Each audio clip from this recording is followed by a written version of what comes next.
Despite clouds cover throughout a good portion of the day and a couple of rounds of showers, even a couple of storms, we still trended warm for this Saturday afternoon. But the stage, unfortunately, is setting up for a severe potential that we need to keep a close eye on as we get this Saturday evening underway. In the pink here, that is a tornado watch clipping barely Washington County, Oklahoma until midnight, but everybody in the orange on the Kansas side west of 69, that's a severe thunderstorm watch taking us until midnight. But after we deal with the severe threat, look at the flood watches in place for much of southwest Missouri along and south of 44 and down the Grand Lake in northwest Arkansas. That's in effect until 7 a.m. Monday because of our storm system knocking on the door. If we somehow avoid any severe weather, we got to deal with the flooding that could very likely occur as the system really begins to push on through over the next 48 hours or so. Here was a thin band of afternoon showers and storms that fired up just to the east of Chanute and just to the east of Independence.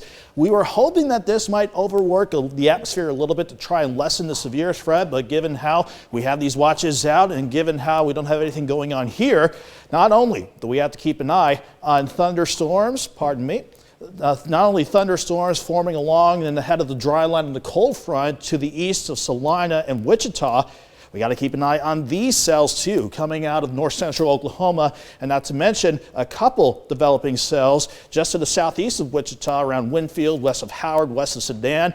Plenty to watch as we go through the course of the evening, but Doug and I will be on top of things for sure. In the meantime, though, it's just cloudy. That's all it is right now, overlooking 7th and Range Line in Joplin. Warm at 76 with that south wind gusting to 35. Dew points, this number's not too particularly high. It's in the mid-50s, but that's still sufficient to support any showers and storms that'll develop throughout the course of the evening.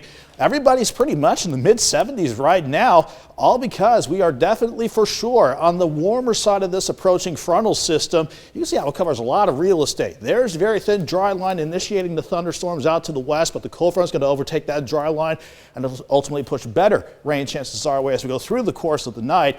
Not to mention, we've got a good upper level low over the Dakotas. That's also aiding in the thunderstorm development. So all this means in the long term or long game here this evening, pretty much everybody north and west of I-44, we've got a low risk for severe weather from now until about 1 a.m. going into your Sunday morning.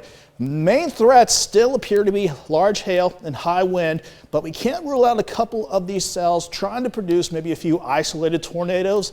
It's something, again, that we'll continue to watch as these storms get going out west and they work on in. Certainly past 8, 9, certainly 10 o'clock going into tonight. But once we get to about 1, 2 a.m., the worst of any severe threats should be out of here, but the main cold front, look at how it just continues to allow additional rain and thunderstorms to keep going, especially along the 44 corridor as we go throughout the course of the day tomorrow. And this will have an impact on temperatures too. We're going from 59 at 7 a.m. We'll drop to 53 by noon, and I really think we can only make do with upper 50s for the afternoon tomorrow. Then we're going to get all this out of here by the time we head towards tomorrow night and certainly for Monday morning.